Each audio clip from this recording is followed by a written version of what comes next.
Boa tarde, pessoal. Hamilton Zid aqui do canal Futebol Pernambucano. Estamos ao vivo aqui no estado do Arruda. Boa tarde, pessoal. Primeiro, muito obrigado pela oportunidade. Essa coletiva nada mais é do que um rápido balanço do que nós vamos apresentar, do que foi feito, né, nesse curto espaço de tempo. E aqui na mesa está nosso vice-presidente Marco Benevides, do Executivo, Alain, nosso diretor de futebol, Vitor Pessoa de Melo, presidente do Conselho Deliberativo, e Álvaro, vice-presidente do Conselho. Não, Álvaro Maia, claro, mas está faltando o nosso Adriano Lucena, presidente do Comissão Patrimonial, que infelizmente está em viagem e não pode participar. E também o desembargador Bartolomeu Bueno, presidente do Conselho Fiscal, que também está ausente, não pôde participar. Mas aqui a gente vai dar um briefing rapidamente. Doutor Alain Araújo, falar os nomes completos, né? Mas vamos lá. Primeiro, fazer um breve relato do que foi desde o dia 20 de novembro, que foi o dia efetivo da posse na nova gestão. Como todos sabem, a gente adentrou ao clube sabendo das dificuldades, mas naquele momento, há uma semana anterior à posse, no dia 12 de novembro, nós tivemos a eleição por aclamação. Isso é um dado importante ser colocado, porque há muitos anos aqui no clube não se tinha uma unidade, né, como foi feito em novembro último passado. Na realidade, não é virtude individual de ninguém, simplesmente o senso de responsabilidade daqueles que frequentam o clube, que fazem a história do clube e que viram que, mais do que nunca, é importante a gente unir as forças para tentar construir um novo Santa Cruz.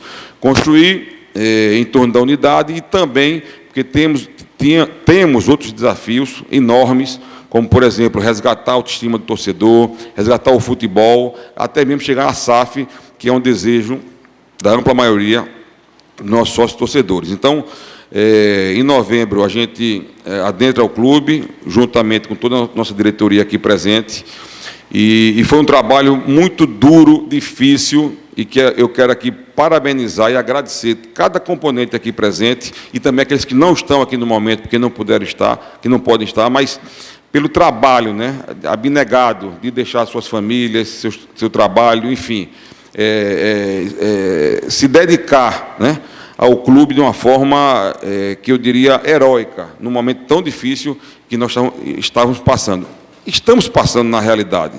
Então, no dia 24 de novembro, logo após a posse da nova diretoria, chega o técnico Itamachule, que veio comandar o futebol de Santa Cruz, junto com o Salles, que também a quem eu quero, aos dois, dar o meu abraço e meu agradecimento pelo profissionalismo, pelo comprometimento que tiveram aqui em Santa Cruz e que, se Deus quiser, vão estar novamente no final do ano, já que isso é contratual e a gente vai passar por essa pauta posteriormente. Mas quero aqui dar o meu agradecimento público ao professor Itamachule e também a Francisco Salles pelo empenho que eles têm, que eles tiveram aqui nesse curto espaço de tempo em que trabalhamos juntos. Bem, como todos sabem, a gente pegou o clube numa situação muito difícil, com muitas folhas salariais atrasadas, inclusive 13º, um número realmente muito acima do que a gente esperava. Nós estamos em recuperação judicial, isso é um dado relevantíssimo, então todos sabem a situação difícil financeira que nós estamos. Então a gente, naquele momento, tinha vários desafios. Primeiro, colocar a casa em ordem, deixar os salários dos funcionários em dia, bem como montar um time, né, com um calendário tão escasso, sem calendário definido para 2024, bem como com a desconfiança do mercado. Então, eu até vi alguma entrevista do professor Itamachule, quando ele disse que eles receberam muitos e muitos nãos. Por quê? Porque ia ao mercado e, muitas vezes, o jogador tinha até interesse em vestir a camisa da gente, mas sempre diziam, mas a situação é muito difícil, não se paga, a gente não vai. E logo depois do campeonato, eu vi uma entrevista do próprio Itamar, dizendo que não para de atender o telefone, porque o que tem de jogadores, né, empresários, procurando para colocar seus atletas aqui no clube, é um sem número de ligações. Então, isso retrata rapidamente o antes e o após o pernambucano, apesar do curto espaço de tempo. Então, a gente conseguiu colocar os nossos funcionários em dia, a folha em dia, conseguimos, a palavra é essa, ver o sorriso dos nossos funcionários no dia a dia aqui do clube, trabalhando diferentemente do que era anteriormente, e a partir daí a gente partiu para, até paralelamente, a formar um time, em que muitos, a grande maioria, não acreditava que a gente formasse um time competitivo. E aí eu quero parabenizar mais uma vez a comissão técnica, o doutor Alan Araújo, todo o nosso corpo diretor de futebol, por ter montado em tão pouco tempo, com um curto espaço de tempo, com tão pouco recurso e também com tão pouca credibilidade no mercado, naquele momento, formar um time tão competitivo e que muito pouco, como vocês todos viram, a gente não chegou às finais do campeonato, né? Jogando de igual para igual com todos eles, né? Com orçamentos bem maiores que o nosso, mas a gente fez valer a mística da camisa Santa Cruz, da nossa torcida, que aí vem o meu maior agradecimento, primeiro a Deus, mas segundo a nossa torcida, que é quem leva o time nas costas, como todo ano é assim. Então, a gente conseguiu construir um time competitivo, né, um time que deu orgulho, né, a todos nós. Eu lembro bem quando a gente perdeu no jogo lá, no último jogo, nos pênaltis, uma tristeza enorme, né? Nos abateu. Mas, ao mesmo tempo, o que eu recebi de mensagem parabenizando pelo empenho, pela entrega, né? Por tudo que nós fizemos nesse espaço de tempo, foi muito gratificante. Então, esse foi o primeiro momento, ou seja, montar um time do zero, lembrando que nós temos 3 jogadores no profissional, 3, tivemos que subir 11 da base e partir para o mercado para contratar. E aí, fizemos realmente contratações pontuais, deram muito certo, é verdade, e só tenho a agradecer esse grupo, que foi um grupo muito comprometido. Posteriormente, eu vou passar, em cada ponto que eu for falando, depois eu passo para os nossos diretores, Alan vai falar sobre futebol, Marcos sobre a estrutura, enfim, todo o nosso pessoal vai dar uma pincelada em cada assunto detalhadamente. Mas dizer que o futebol realmente foi um orgulho para todos nós nesse começo. E eu tenho visto isso onde eu ando, tá? De manhã, tarde, noite, onde eu ando, a satisfação do torcedor tricolor de saber que a gente está resgatando com responsabilidade, com trabalho, com luta, né, a força do nosso clube. Dito isso, a gente vai tocar agora sobre as renovações, falando sobre futebol ainda, para depois falar sobre as outras questões, mas sobre futebol. O que é que foi feito com relação a Itamachule, Salles, e foi muito dada publicidade a essa questão do retrô conosco. Veja, nós temos um planejamento, inclusive financeiramente, todos sabem a situação que ainda nós estamos. A gente tem uma esperança muito grande de jogar a Série D este ano, e foi feito realmente várias incursões, muito trabalho ao longo desse tempo todo, lutando pela vaga da Série D. Em nenhum momento, é bom lembrar, foi prometido que a gente jogaria a Série D, isso não é verdade, como também, em nenhum momento, a gente baixou as armas ou disse, a gente está fora da Série D.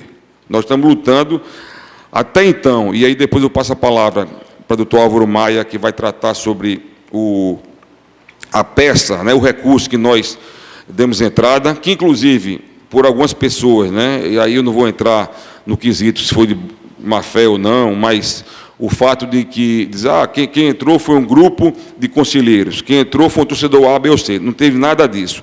Essa equipe aqui trabalha dioturnamente unida. Todo esse trabalho jurídico primordial e de excelência que o doutor Álvaro está comandando, isso foi conduzido por todos nós juntos.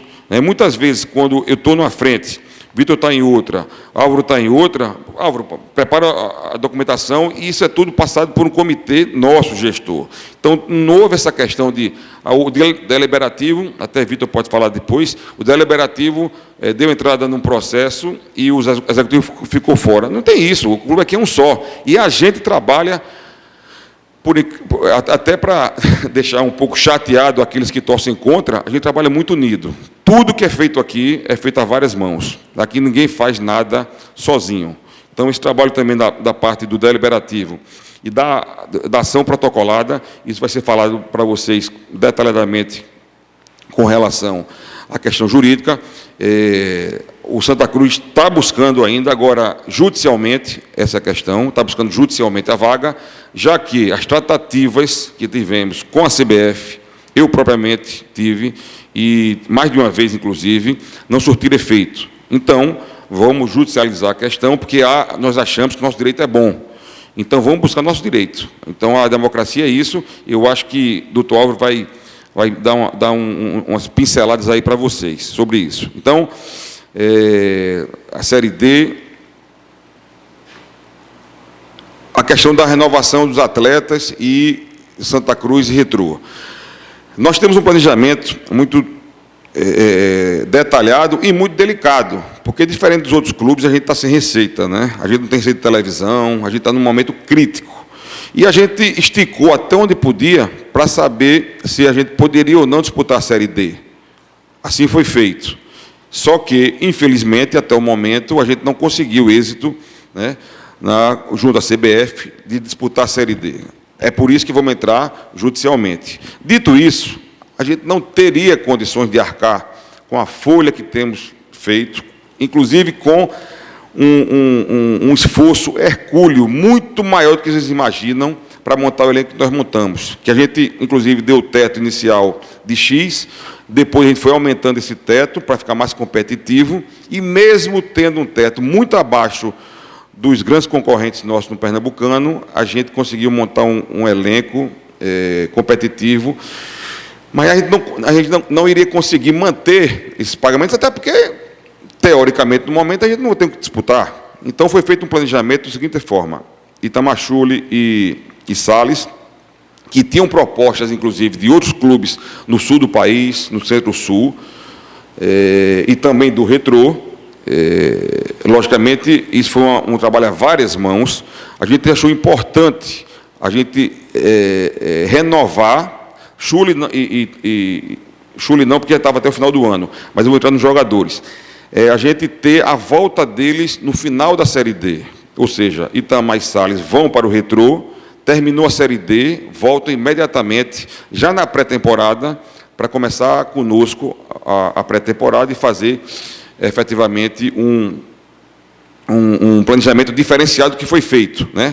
Com a espinha dorsal, como eu repito, a gente teve 3 jogadores apenas no profissional, quando a gente chegou aqui. Então, a gente vai ter uma espinha dorsal com vários jogadores, né? Inclusive, essa questão da renovação de vários atletas que nós estamos fazendo no momento, essa renovação está sendo feitas até o final de 2025 e emprestando esses jogadores para que eles joguem a Série D, C, B, enfim, a série que eles forem designados, e voltem logo depois para participar da pré-temporada conosco, né? E, nesse meio tempo, a gente vai dar vamos dizer assim, um olhar muito diferenciado à base, porque a nossa base, que sempre foi o que sustentou o clube ao longo dos anos, está defasada, está sem investimento há muito tempo. Então, nós temos agora um caminho: judicializar, como fizemos agora, e jogar a Série D, e aí montar um novo time e disputar, ou também, se não tiver êxito, espero que tenhamos, a gente cada vez mais se aplicar e reforçar a questão da base, porque é um alicerce do clube, e já está no planejamento que a gente vai fazer ter um olhar especial, né, sobre a questão da nossa base. Então, esse é o retrato. A questão que eu vi foi muito mal colocado, e aí eu não sei se por má-fé, incompetência ou qualquer que seja, dizendo que a gente ia emprestar o estádio do Arruda. Veja, o Arruda é o principal símbolo do nosso clube, tá? O Arruda é um equipamento muito caro para você manter. Você imagina, aliás, vocês sabem que vocês cobrem o clube, como a gente pegou o estádio aqui, não por outro, também a gente não quer apontar, mas veja, o estádio passou fechado 6 meses, sem investimento, tem que ter investimento permanente. A campanha dos banheiros que a gente iniciou vai continuar, e aí, Adriano não está aqui, mas Marco Benevides vai se debruçar sobre isso também. A gente vai continuar a investir na melhoria do estádio. Então, veja, é um equipamento caríssimo para se manter. você com o calendário. Imagine 100. Então, isso foi um pedido meu, pessoal, da nossa diretoria, quando conversei com o Aécio, presidente do Retrô, a quem eu quero mandar meu abraço, e que tem o maior respeito, não só meu, como do clube. Tá? Eu tenho ele como um amigo pessoal. Amigo, veja, a gente está fazendo os esforços, como falei de Itamachule e Salles, que poderia ir também para o centro-sul do país. Eu até opinei, isso é uma opinião, que era muito melhor eles ficarem aqui na região, até porque vão participar, né, da Série D, e está mais próximo da gente, né, no contato, até porque vão voltar em novembro. E fiz esse apelo a ele, de que trouxesse os jogos do Retrô para o Arruda. Simples assim, ou seja, para gerar receita para o clube, né, para gerar movimento, e não como colocaram que a gente vai emprestar como se fosse uma coisa banal. Então, eu quero fazer essa correção, porque saiu na imprensa essa semana, como se fosse uma coisa de uma forma simples, que a gente tem que emprestar, não tem nada disso, vai ser feito um contrato, isso foi um pedido nosso, mais uma vez eu digo, para o Retrô jogar aqui no Arruda, né? Como também a gente pode ter outros jogos de outros times aqui. A gente tem que dar finalidade ao estádio, ao campo, ao Arruda, para que a gente possa criar receitas para manter o clube, já que nesse momento a situação é mais difícil ainda, já que não temos calendário. Então, dito isso, vamos passar depois para as perguntas. Só queria também fazer mais algumas questões muito rápidas, antes de passar para os nossos companheiros. Sim, para finalizar, a questão da SAF. Depois eu fico aberto para as perguntas, tá? A gente não está tranquilo de horário. A questão da SAF. A questão da SAF, eu digo e repito mais uma vez, desde o início de nossa entrada aqui no clube. Aí está Marco Benevides, nosso vice-presidente, toda a nossa diretoria. É prioridade nossa fazer nossa SAF ainda esse ano. Prioridade, né? Eu tive um sem número de reuniões aqui no Estado e fora daqui do Estado, conversando com possíveis investidores.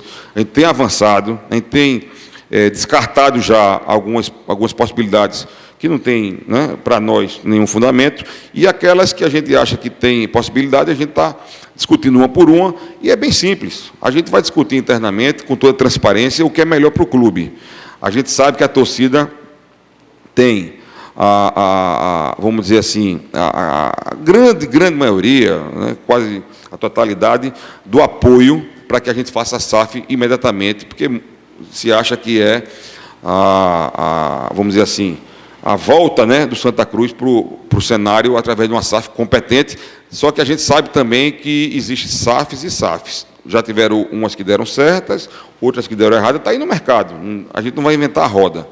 A gente vai simplesmente pegar esses exemplos para não repetir o que deu errado e tentar acertar naquelas que deram certo. Então, assim, tranquilizar o nosso torcedor, o nosso sócio, né, de que a gente vai trabalhar dioturnamente, como estamos fazendo, para viabilizar a nossa SAF ainda esse ano.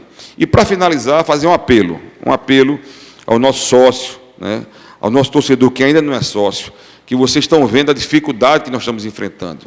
Então, esse é mais do que nunca o momento de a gente ter o apoio, né, do verdadeiro tricolor, daquele que quer ajudar o Santa Cruz a sair dessa dificuldade que nós temos. Então, é um apelo para que a gente associe o maior número, né, os que são sócios hoje em dia, que paguem em dia, quem não está associado ainda, que se associe e que dê realmente essa carga de apoio ao Santa Cruz, no momento mais difícil que nós estamos enfrentando em toda a história do clube. Então, essas minhas palavras iniciais. Eu vou passar aqui rapidamente para o nosso pessoal que está aqui na mesa e, posteriormente, a gente abre para as perguntas e quem vocês queiram indagar. Eu queria falar um pouco sobre a questão da comunicação em marca. Tá. Então, passando inicialmente para o nosso vice-presidente, Marco Benevides, vice-presidente do Executivo.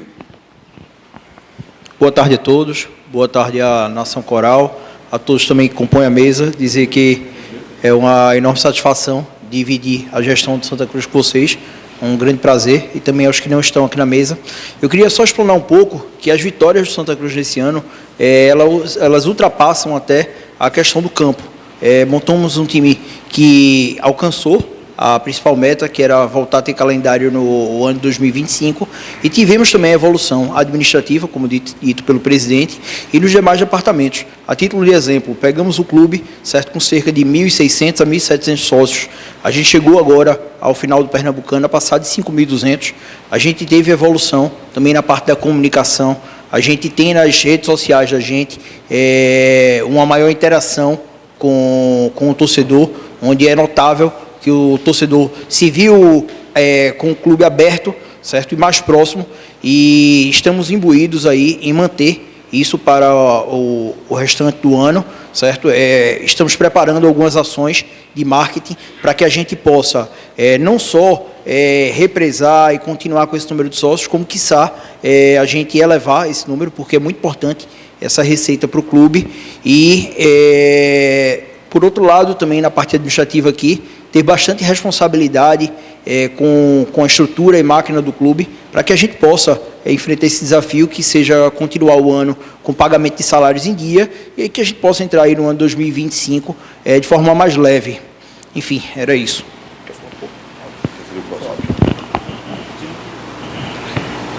Pode ser aí, então. Primeiro, pode.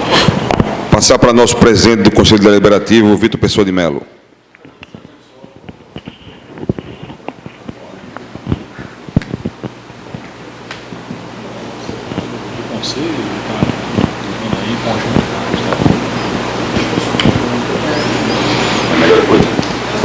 Boa tarde, pessoal. Primeiramente, agradecer a presença de todos vocês. Boa tarde, Nação Coral. Eu acredito que tanto o nosso presidente Bruno Rodrigues quanto o nosso vice-presidente Marco Benevides, ambos foram muito assertivos e felizes aí, né, em toda esse preâmbulo aí, essa fala com relação ao momento do clube. Enquanto presidente do Conselho, a nossa ideia é fazer com que os poderes do clube eles andem ritmados no mesmo passo. Então, uma vez em que você tem a harmonia entre os poderes, as coisas fluem melhor, né? Então, a gente tem uma missão muito grande no dia a dia do Conselho, eu e meu vice, doutor Álvaro Maia, e vamos segui-la, vamos manter todo o rito, procurar ter harmonia e extrair ao máximo do que essa casa tem a dar ao clube, e contando com a colaboração dos nossos conselheiros. Então, acho que o momento é esse. Primeiramente, eu me sinto muito, mas muito feliz e privilegiado em poder sentar nessa cadeira, em compor essa diretoria, né? Eu acho que a palavra de ordem é de ser grato às coisas da vida. A gente tem uma missão muito pesada, de muita responsabilidade, mas quando a gente está alinhado em propósito, nos interesses do Santa Cruz, da instituição Santa Cruz, fica um pouco mais fácil, né? Então, eu queria passar a palavra para o nosso vice-presidente. Pode ser esse rito? Eu queria passar a palavra para o nosso vice-presidente do Conselho Deliberativo, doutor Álvaro Maia, que deve fazer alguns comentários sobre essa movimentação aí em busca da tão desejada vaga na Série D.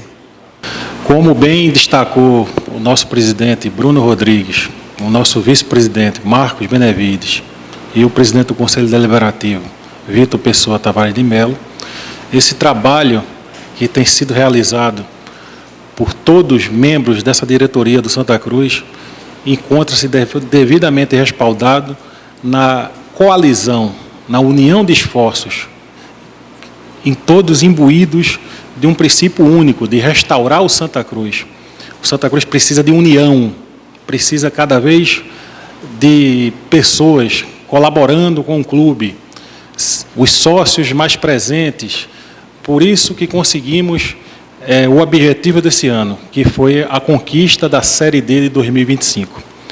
Empenhados nesse propósito, o Conselho Deliberativo, através do presidente Vitor Tavares de Mello, e estou hoje na condição de vice-presidente também, resolvemos devidamente, com a vênia, é bom destacar, do executivo do clube, protocolamos, antes do Conselho Arbitral, um requerimento junto à Confederação Brasileira do Futebol, voltado para o reconhecimento de que um clube rebaixado para a segunda divisão do campeonato estadual, no caso, a equipe do Democrata de Governador, de Sete Lagoas, essa equipe foi considerada apta no Conselho Arbitral, o que estamos agora, através de um recurso administrativo junto à CBF, protocolamos na última sexta-feira esse pedido, voltado para analisar especificamente essa habilitação desse clube. E, nesse propósito de discutir a Série D, eu gostaria que todos os membros da Crônica Esportiva Pernambucana se antenassem para como esses critérios da Série D estão sendo postos de uma forma que os clubes, em geral, acabam tendo dificuldade até em permanecer nessa Série D. Não à toa, várias desistências já ocorreram antes. Essa não é a primeira, nem vai ser a última. Outros clubes já desistiram em outrora. E é importante destacar que a Série D, no ano de 2021, possuía 68 times. E ela sofreu uma redução para 64 times. E hoje, diante desse critério, diante do enquadramento de um clube que foi rebaixado para a segunda divisão, apresentamos esse requerimento junto à CBF, no sentido de que a Confederação Brasileira de Futebol, como entidade máxima do futebol nacional, reanalise esses critérios. Por quê? Baseado nos princípios legais. Primeiro, a Lei Geral do Esporte, que disciplina que um clube, para ascender a uma divisão nacional, deve ser obedecido critérios técnicos. E desde quando um clube que foi rebaixado para a segunda divisão do seu campeonato estadual tem direito a participar de uma competição nacional? É importante destacar isso. Nós não estamos pedindo que a CBF considere o pleito do Santa Cruz por desistência. As desistências vieram como um efeito dominó no Campeonato Mineiro. Os clubes foram desistindo até chegar a clubes que estão rebaixados. Primeiro, a vaga chegou na Caldense. Essa equipe mineira desistiu porque preferiu jogar a segunda divisão do Campeonato Mineiro ao jogar a Série D deste ano. E chegou, então, a equipe do Democrata de Sete Lagoas. Essa equipe hoje encontra-se no grupo A6 da Série D de 2024 e deveria, na verdade, a CBF inabilitá-la pelos critérios técnicos. Nesse ponto, nós aplicamos a Lei Geral do Esporte, precisamente no artigo 193. Esse é o pedido que se baseia, depois vou compartilhar com todos os membros aqui da imprensa, pedir para Léo Bertin passar a peça que apresentamos na CBF, que é importante que todos leiam. A peça está fundamentada na legislação vigente, nos regulamentos, tanto da própria CBF, como também no regulamento específico da Série D. E pedimos, como disse antes, nós pedimos antes, foi um direito que foi buscado, é um direito que ainda assiste ao Santa Cruz.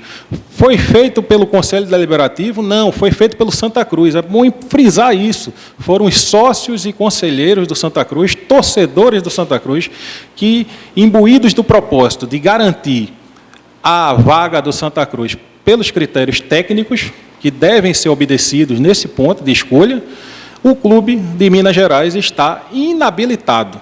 Esta é a tese que se funda o pedido, e dentro desse aspecto, com a inabilitação desse clube, a CBF passa a ter que empregar o artigo 103, parágrafo 4º, do Regulamento Geral de Competições, que lá diz que o clube que deve ser alçado à condição de jogo é a equipe melhor ranqueada no cenário nacional. E o Santa Cruz está atualmente, porque esse ranking, vocês sabem muito bem, que sofre ano a ano uma mudança por conta de critérios técnicos da competição, ele se encontra hoje, é o primeiro clube melhor ranqueado dentre os 64 clubes da Série D.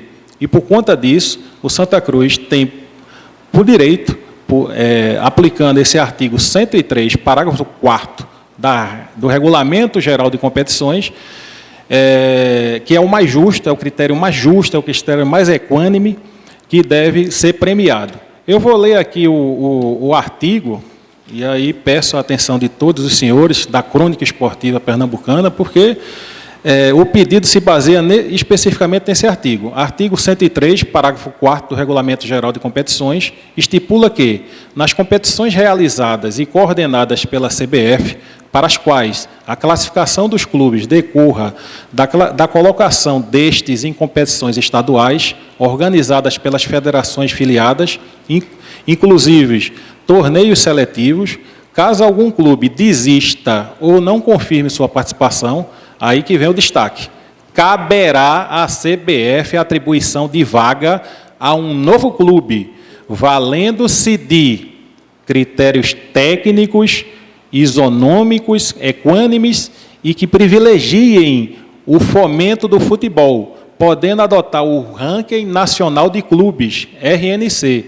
atualizado para atribuir a vaga a um clube de outra federação. No caso, a Federação Pernambucana de Futebol possui esse clube, e esse clube é o Santa Cruz. O Santa Cruz é o primeiro colocado no ranking nacional de clubes fora de série. Ele tem dentro dos 64 times da Série D, o Santa Cruz é o melhor ranqueado. E neste ponto, o pedido se funda nesse seguinte fato: como o pedido ainda se encontra na CBF, está para análise, foi proposto na última sexta-feira, e o pedido eu vou resumir aqui o pedido que foi feito. Primeiro, que seja declarada, no caso de desistência de clubes ou incompatibilidade, entre os artigos 4º e 2º do REC, que é o Regulamento Específico da Competição, que seja declarada, no caso de desistência de clubes, o uso do dispositivo previsto no parágrafo 4º do artigo 103 do RGC, que é o Regulamento Geral de Competições, que eu acabei de ler para vocês. Que seja declarada a inabilitação do Democrata de Sete Lagoas para disputar o Campeonato Brasileiro da 4ª Divisão, Série D, de 2024, por ausência de critérios técnicos e legais, em razão da sua colocação na competição anterior, no caso, o Campeonato Mineiro. A inclusão imediata do Santa Cruz Futebol Clube para jogar na Série D de 2024, tendo em vista que é o melhor ranqueado nacionalmente para participar do Campeonato Brasileiro da Série D neste ano. Então, eu acredito que o pleito será apreciado pela CBF. Acredito que não há dúvidas de que o Democrata de Sete Lagoas foi o pior colocado dentro do seu campeonato estadual e não pode disputar uma competição da envergadura de um campeonato brasileiro. Voltando a frisar, todos esses pedidos foram feitos junto à CBF, tanto antes do arbitral, como agora após o arbitral. E é bom esclarecer também ao público e à torcida do Santa Cruz, a mais apaixonada do Brasil, é que todas as reuniões que tivemos com a diretoria executiva sempre foram feitas ponderações para buscar essa vaga. Foi um trabalho em conjunto de busca dessa vaga. E essa vaga hoje, propriamente, vai ser discutida agora no foro próprio, que é na CBF. Nós temos que aguardar um posicionamento da Confederação Brasileira de Futebol, através desse recurso administrativo, e, quiçá, do STJD, caso a CBF não acolha esse pedido administrativo. Voltando a frisar, gostaria muito que a imprensa pernambucana se debruçasse sobre o pedido. Também, volto a frisar, esse pedido faz com que haja um melhor debate sobre a própria Série D. A Série D leva o nome de Série D, mas não pode ser esse D de deficitária. Um clube da magnitude do Santa Cruz, a maior torcida do norte e nordeste do país, que figura dentre as maiores torcidas do país e do mundo, não pode ficar fora de uma competição como essa, tendo em vista que por ser o melhor ranqueado nacionalmente hoje que está fora de série. Com base nisso, nós vamos em busca dessa vaga ainda para este ano. Agora, destacando, é um pleito administrativo, vamos levar ao foro próprio, que é o STJD, e vamos aguardar um posicionamento, tanto da CBF como, quiçá, do próprio STJD. Por hora, é isto. E, levando em conta que estamos trabalhando de forma profissional, com absoluta serenidade e transparência, porque, ao contrário do que possa ser dito, nós estamos aqui unidos com o seguinte propósito: o Santa Cruz é Santa Cruz Futebol Clube e depende do futebol para sobreviver. E, diante disso, havendo a possibilidade de vaga, nós vamos atrás dela, até porque, se tiver 1% de chance, terá, conforme disse o nosso presidente Bruno Rodrigues, terá 99% de luta. Pode ter certeza, torcedor tricolor, que nós vamos em busca dessa vaga. Pessoal, boa noite. Sejam todos bem-vindos aqui ao nosso Santa Cruz. Boa noite à nossa querida torcida tricolor, aos integrantes da imprensa, que são parte fundamental do futebol pernambucano. Sendo muito pragmático, complementando os comentários do Dr. Álvaro Maia, quando a diretoria assume em 20 de novembro, o presidente apresenta o convite para remontar o futebol do clube, e era um desafio sem precedentes na história desse clube, né, porque a gente jamais esteve fora do calendário nacional. E relutei bastante em aceitar essa situação, até que fui vencido pelo prazo, porque a gente tinha 20 dias para montar um time e não tinha muita opção. Então, agradecer ao convite e a confiança do presidente Bruno, do vice Marco, de Vitor, de Álvaro e dos demais membros. Agradecer a parceria de todo mundo que topou enfrentar esse desafio comigo: Diego Hidalgo, Pedro Moraes e Saulo Cunha. Tá?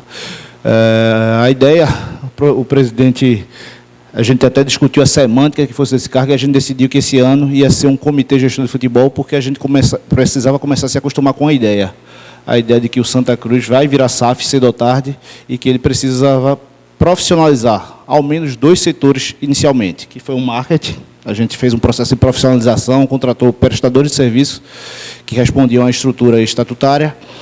E no futebol não foi diferente. Esse comitê trabalhou bastante, mas a estrutura em a qual a gente colocou bastante ênfase foi a estrutura profissional, que foi comandada sem qualquer arrudeio por Francisco Salles, pelo professor Itamar Achuli. Então, acho que foi um desafio, todo mundo deu as mãos por conta de uma série de condições. A gente conseguiu o objetivo inicial, a situação fora de campo, de questão salarial do clube, a questão de implantar uma filosofia de trabalho profissional, com processo, com método, com ferramenta, com estudo para a escolha dos atletas, com respeito à realidade orçamentária do clube, surtiu efeitos. Quero deixar muito claro que, embora os objetivos do ano tenham sido alcançados, a gente sabe que, para o tamanho dessa camisa e para o tamanho dessa torcida, a estrada ainda é muito longa e há muito que ser buscado, porque não dá para se vestir a camisa desse clube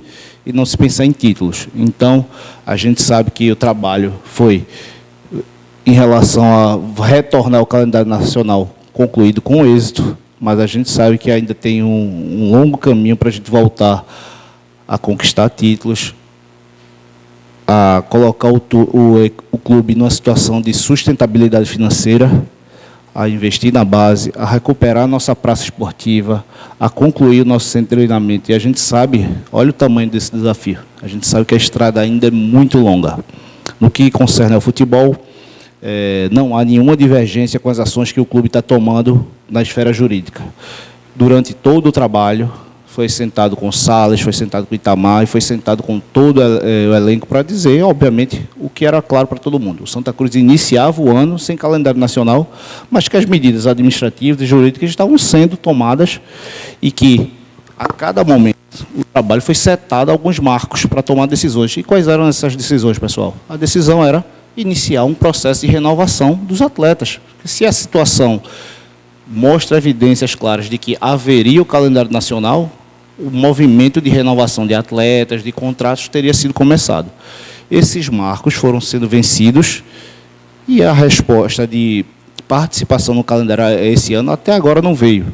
Então, chegou no momento em que a diretoria teve que sentar e fazer um acordo. O caminho jurídico e administrativo seria perseguido, mas a gente teria que continuar andando, preservando a responsabilidade. A responsabilidade considerando que o clube tem uma situação financeira preocupante, considerando a realidade que a gente não pode negar que o clube está em processo de recuperação judicial. Então, ao invés de tomar decisões que pudessem onerar e criar uma condição que a folha salarial fosse impagável, a decisão foi andar com o processo de desmobilização de parte do futebol, mesmo ciente que, se for obtido sucesso na medida administrativa, boa parte do time, do elenco, vai ter que ser refeito. Então, isso precisa ficar claro para todo mundo, né?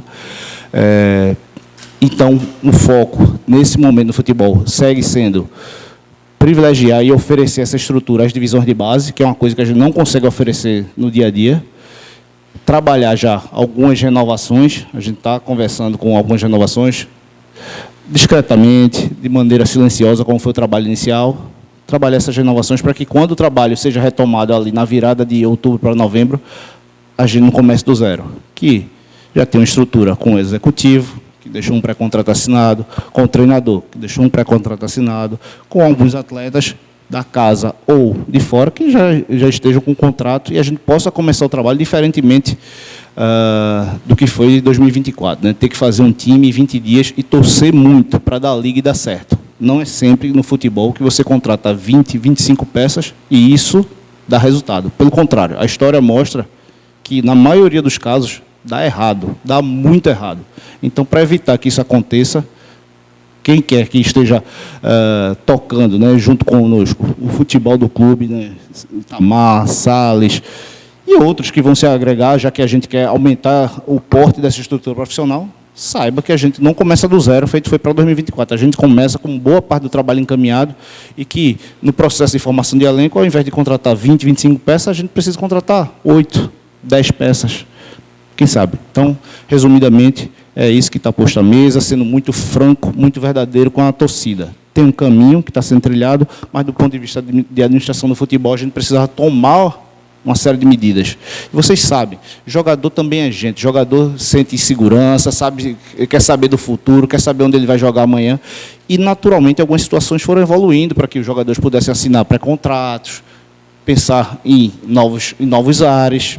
Então, isso teve que ser iniciado, tá bom, gente? Vou encerrar essa breve fala aqui e deixar à disposição para que vocês possam fazer suas perguntas.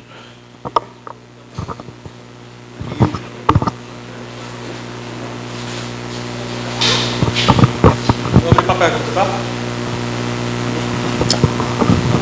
Tá ligado, já. Não seria mais recuperação judicial, seria. Tá, a pergunta é sobre recuperação judicial. A pergunta é sobre recuperação judicial, como o Santa pretende lidar com essa responsabilidade de recuperação judicial, alguns deveres que um clube em recuperação judicial tem, com ou sem atividade, com ou sem sucesso nessa medida junto à CBF.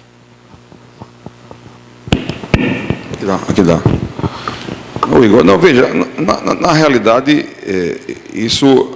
essa questão, para a gente não digo importante, é primordial, né? Nós estamos em recuperação judicial, então todo e qualquer movimento que nós fazemos, a gente tem que prestar contas.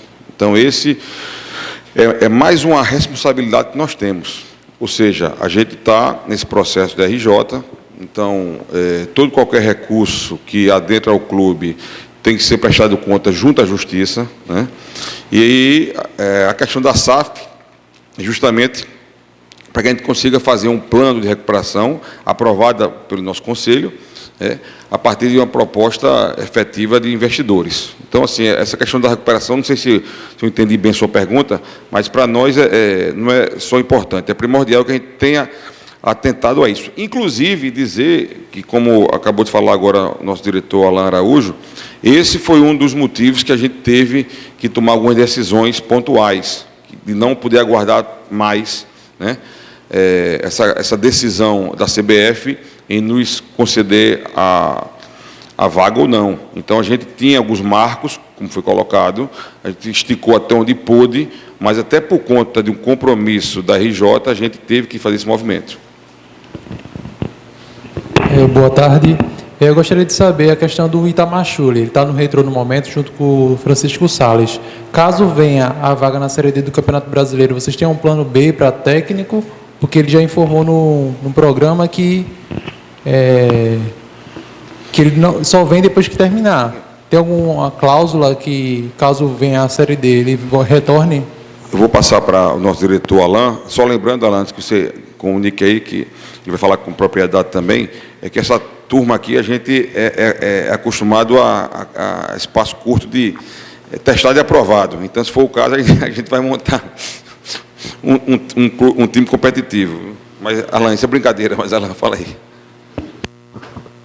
Valdemir, objetivamente respondendo a tua pergunta, não há nenhuma perspectiva de que, havendo a vaga, isso deve acontecer aí, caso positivo, em 30 dias, não há um espaço para que você diga assim, ligue para Salles e ligue para Itamar, agora vem para cá. Eles estão começando um trabalho, tem que ter um respeito também pelo profissional. Então, nesse caso, né, havendo sucesso nessa vaga, vai se trabalhar com outras opções. Quando foi se iniciar o trabalho, Salles, obviamente, foi o nome mais bem aceito, mas não era o único. Itamar também foi amplamente o nome mais bem aceito, mas não era o único. Então, a gente, por respeito à torcida, a gente precisa, obviamente, encontrar nomes à altura do desafio, mas, ao mesmo tempo, por respeito aos profissionais, a gente não pode deixá-los na situação de que começou um trabalho, de repente está na semana de estrear e manda voltar para cá. Acho que, dentro da perspectiva profissional, esse cenário está descartado.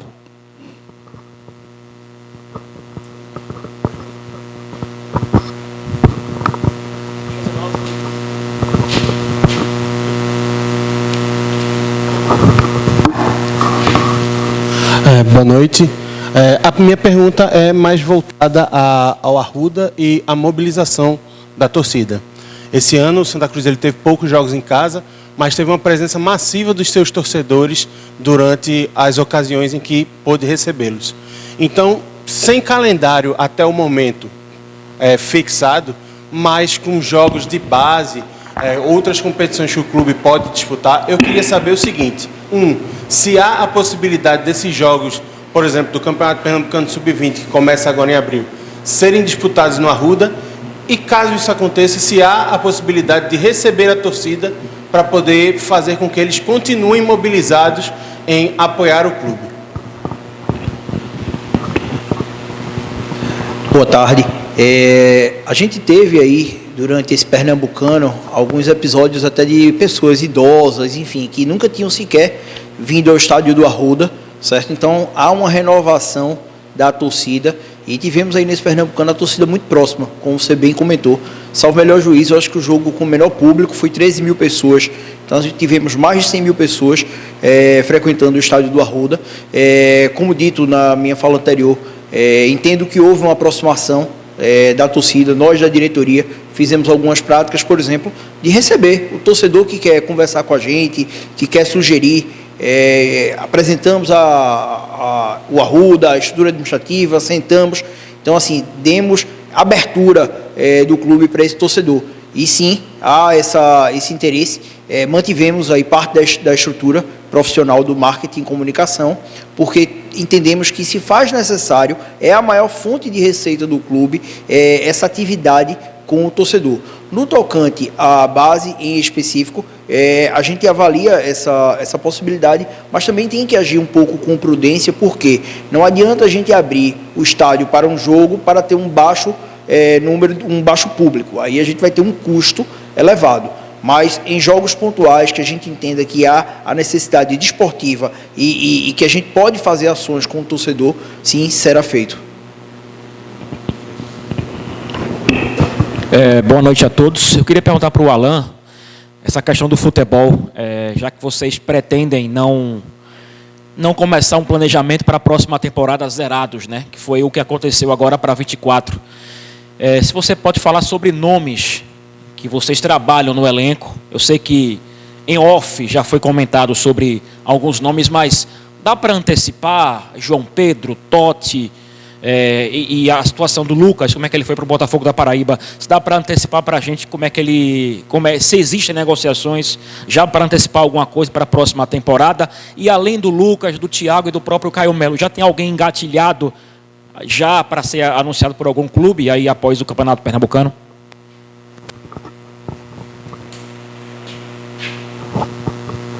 Essa pergunta aí é a pergunta que todo mundo está se fazendo por aí, né? Objetivamente, eu acho que todo mundo tem um bom entendimento daqueles atletas que foram testados e aprovados, né?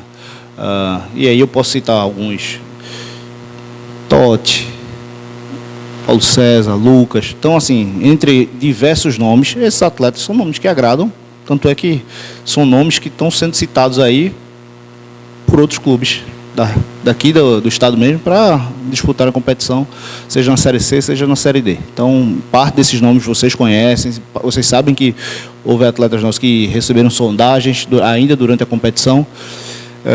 Então, a gente está trabalhando no sentido de, na medida do possível, estabelecer esse vínculo para não começar o trabalho do zero. Mas, ao mesmo tempo, você sabe a dificuldade. Um dos nomes, por exemplo, o Caio Melo, por exemplo, ele tem situações de realidade salarial bem acima, divisões acima, para jogar imediatamente, né? Então, eu estou preservando alguma confidencialidade da informação para não prejudicar as tratativas para o próprio atleta, né? Mas, então, boa parte desses nomes interessam, sim. E, do ponto de vista de monitoramento do mercado, o trabalho que o Pedro começou lá atrás, ele vai seguir fazendo aí, né? Primeiramente, a gente vai dar um foco em ajudar a base, então fazer um trabalho de mercado aí nessa faixa aí de 19 a 20 anos para reforçar o nosso próprio elenco do Sub-20, né? Isso é uma coisa que a gente já alinhou com o Fernando, que é o diretor da base, óbvio, respeitando o espaço e a liderança dele nesse processo. E, posteriormente a isso, a gente vai voltar aí à faixa do futebol profissional a acompanhar o monitoramento. Então, esses nomes que você já conhece, são os nomes que interessam mesmo. E a dificuldade é o fato de que o jogador quer jogar amanhã, não quer começar a ter perspectiva em novembro. Mas, se houve alguma coisa que foi bem feita fora de campo, foi um resgate parcial da credibilidade de que o clube estava tão em débito, né? Então, de pagar em dia, de conseguir honrar seus compromissos. Então, isso constrói uma nova realidade que facilita algumas negociações. Como o presidente falou, se no começo do trabalho se ouviu 90% de não, no final do trabalho o telefone de Salles, de Itamar e de vários de nós estava tocando para oferecer jogador, né? Mesmo com essa incerteza de calendário. Então, parte desses nomes agradam bastante. Os atletas que têm maior dificuldade hoje são efetivamente aqueles que são emprestados. Vou dar um exemplo para você, Paulo. Thiaguinho é um atleta que aprovou? Na minha opinião particular, sim. Na opinião do Comitê de Gestor de Futebol, sim. Mas ele efetivamente é um jogador da Jacuipense que decidiu, nesse momento, negociá-lo com o futebol paraibano para ele jogar. Então, assim, deixou-se uma porta aberta, porque a boa relação foi estabelecida, mas para voltar a falar de 2025 apenas mais adiante. Então, só para deixar claro que situações de atletas que foram emprestados, e aí, falando alguns nomes, o Paulo César, o Thiaguinho, o João Pedro são atletas que vieram emprestados, entre outros, Juan Tavares. Então, nessa situação, acaba havendo um compasso mais de espera, porque você tem uma relação estabelecida contra o clube, e aqueles que são atletas livres, fica mais fácil você negociar nesse momento, tá? Então, todas essas situações estão sendo monitoradas e a gente vai tentar construir ao longo aí dessas próximas semanas.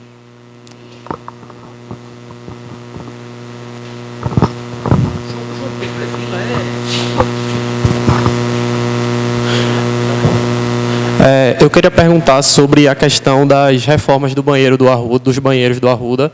Quero saber se a campanha continua, se o clube vai continuar divulgando o processo para arrecadação da torcida, quanto já foi arrecadado e se tem alguma previsão, alguma meta assim de quando vai concretizar essas obras, de quando vai estar tudo feito aqui no... São 52 banheiros, eu acho, né?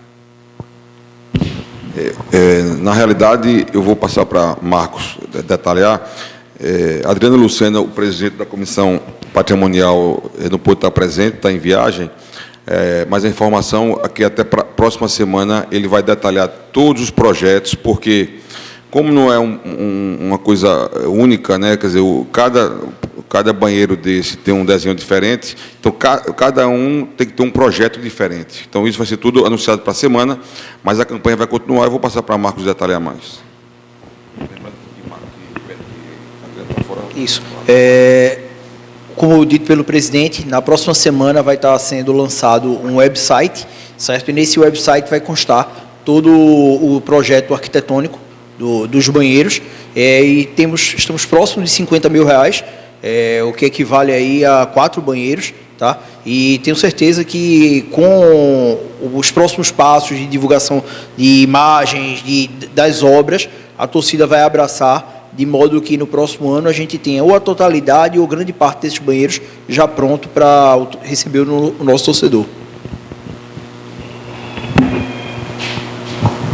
Boa tarde, gente. 2 perguntas. Em relação a esse recurso que o Santa tem para jogar a Série D, que deu entrada, qual o prazo máximo que vocês acreditam ou esperam que a resposta seja dada? E tendo a resposta positiva, já há um monitoramento, já há um planejamento para a montagem desse time para a Série D?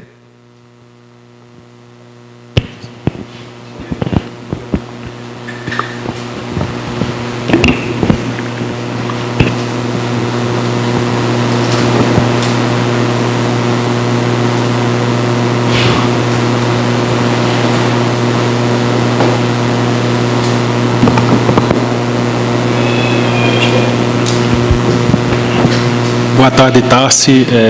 Com relação ao prazo, a CBF, nós temos, independente desse recurso, até a próxima quarta-feira, para ajuizar uma medida cautelar junto ao STJD, caso não haja uma resposta dentro desse prazo pela Confederação Brasileira de Futebol. Então, é nesse sentido, o prazo que temos é até a próxima quarta-feira para ajuizar uma medida cautelar junto ao STJD, caso a CBF não se manifeste sobre esse pedido do Santa Cruz Futebol Clube. Agora, com relação ao futebol, aí vou passar para Alan Araújo. Tassis, sobre monitoramento, a gente já bateu um papo fora do ar, né? Para o começo do trabalho foram analisados de maneira superficial ou mais aprofundada, uma lista superior a 400 atletas, 500 atletas. Então, esse monitoramento ele seguiu, né?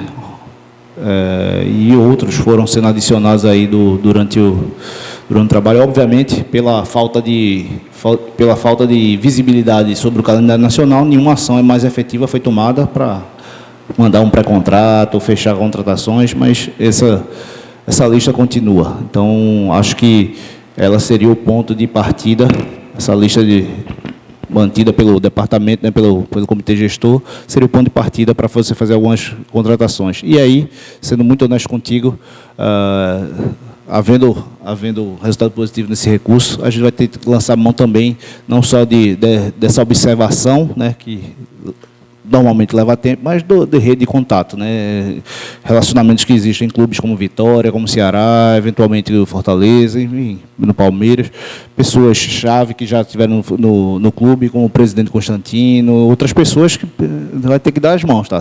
Vai ter que dar as mãos e vai ter que se trancar no escritório durante 3 a 5 dias e só sair de lá quando eu tiver um time novo. Presidente, o senhor falou sobre a SAF. Tudo bem, a SAF está em andamento, mas existe alguma empresa já que está em andamento, já está mais avançado? E se também existe a possibilidade de o Santa Cruz entrar com parceria com o time nacional ou internacional?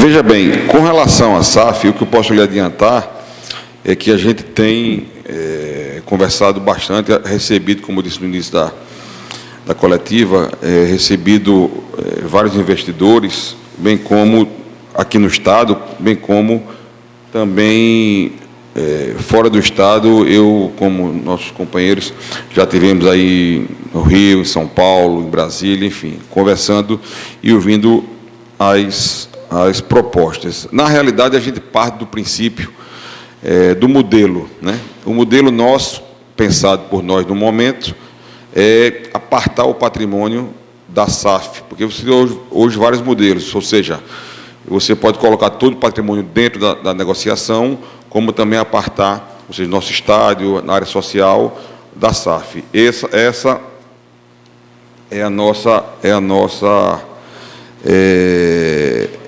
expectativa, é o que a gente tem conversado internamente, ou seja, apartar o patrimônio da SAF do futebol. Com relação a propostas de outros clubes internacionais, o que acontece é o seguinte: a gente não pode avançar muito, até porque tem questão de sigilo, mas o que eu posso lhe dizer é que já em 2023 já houve, né, alguns investidores interessados que fizeram a prospecção e até chegaram a avançar. Mas logo no final do ano houve a eleição e a gente assumiu já em novembro. Então, assim, eu digo ao mercado como um todo que comercialmente falando, empresarialmente falando, investir no Santa Cruz é a melhor SAF do Brasil. A todos eles eu digo isso. A todos eles que eu converso eu digo isso. E são números. Então, a gente está buscando com muita calma, muita tranquilidade, muita transparência, mas principalmente sabendo que estamos correndo contra o tempo também e que é muito importante a gente, se Deus permitir, confirmar nossa SAF ainda esse ano.